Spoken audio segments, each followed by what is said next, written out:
Thank you, Bruce Fishbach. And being escorted by gold medalist Ryan Neiswinger, Sarah Castle, the judge.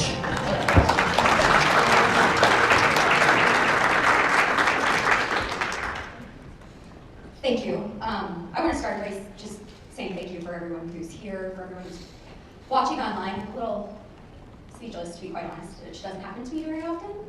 Paul, I want to also say it's wonderful to get to share this with you. I remember back maybe 20 years ago when highlight reels were all you got to really see of the Paralympic Games, and there was a video of you making a three-point shot from I think like close to half court.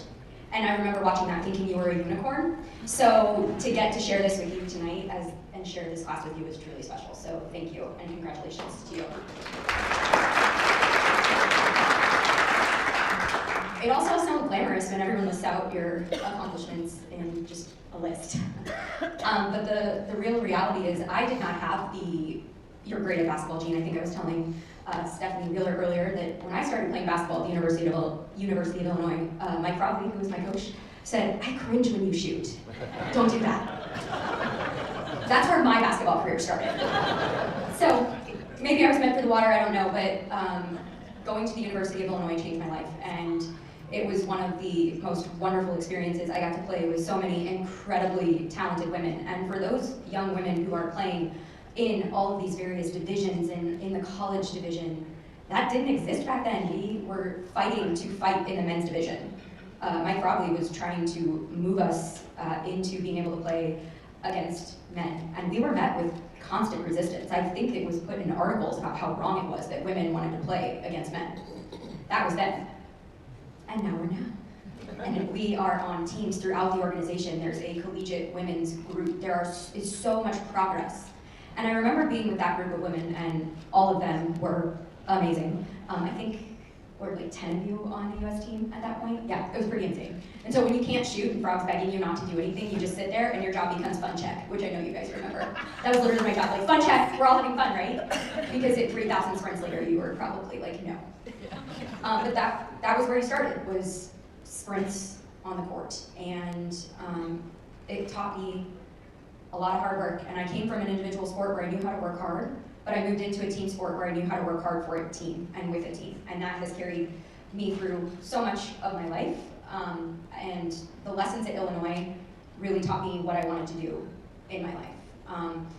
I remember when we were getting ready for tryouts for the Paralympics, maybe World Championships, and the uniforms now were going to be red, and Nike wasn't making red sports bras. And you may not think that that's a problem, but in international sports, if your sports bra doesn't match, it's a technical foul. So it does matter, because if I wear a pink bra, I'm gonna get thrown out of the game, right? So that was a big deal. And I remember talking about it with Ron and Frog and being like, this really bugs me. I really think we need to change this. And Frog was like, just don't get on the board. And I was like, huh? He's like, I think you'd love it. You're a poli-sci major, you're gonna think it's great. I'm not. At this point, I'm probably a little bit taller than I actually am now. But I was like, all right, sure, what's a board? What's it do? Oh, we're gonna talk about sports bras, right? Yeah. But we started, and I don't know if I ran on a post, that's probably how it started, but I ended up on the board of directors, and it was not an easy road, but it taught me about having a competitive side on the court and also wanting to see progress and having a competitive side off the court, taking the organization to the next level, wanting to see it grow and be strong and progressive and truly valuing the athletes that it served. I wanted to see that every athlete walked in or came in and knew this organization has my back and we're moving forward. And because we all had the dream of being on national television so that all of our family and friends could see us when we played. I don't know if I truly, in my athletic careers, deserve to be with some of you amazing athletes that are on and in this Hall of Fame. Like, I got so lucky to play with so many wonderful, wonderful athletes. I'm pretty sure DK and Bruce on it. I was really more known in my basketball world for my dance. You're the girl with the weird warm-up, right? Sadly, that was true. And Ron and DK and to Frog, I'd like you to know that I do coach youth basketball, and they do at times take breaks for dancing, and I did catch myself saying there is no dancing in basketball. Which literally, for those who ever watched me play, that's clearly not my thing, but I didn't know what Orange Crush or I don't know what it was, but we had to stop. which is ironic. But serving this organization and getting to the point where we were president, this organization during that time from 2009 to 2019 was going through so many transitions, so many changes over and over and over again, and to have to constantly try to figure out what we needed to do next to survive, that was really difficult. And I'm glad to see that we are doing so well, that we are thriving, that we have such a wonderful organization, such a wonderful event. Will, Tim, I enjoyed serving, and Tim, you following me. I warned you, I think. But no, it's a wonderful task. And Bruce, you were by my side the whole time. And man, I can't thank you enough, because the number of phone calls, I don't know what hour I called you, but the fact that Kelly still let me call you was very much appreciated. I owe a lot of gratitude to Mike Frawley and Ron Likens. Ron, you're here tonight, and I remember being so mad at you when you wouldn't let me play. It might be that I passed the ball to the other team. I promised I would throw that in there.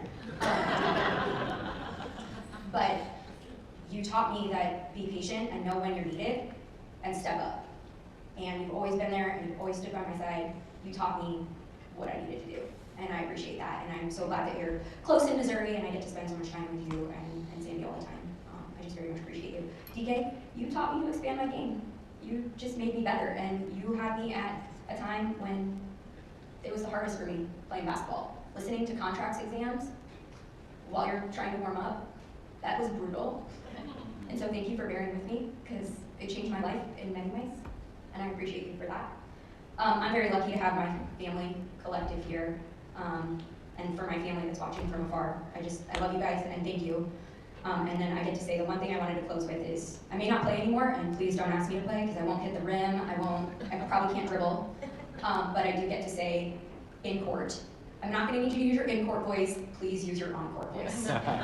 Thanks you all. Thank you so much. All right. Well, man, the stories.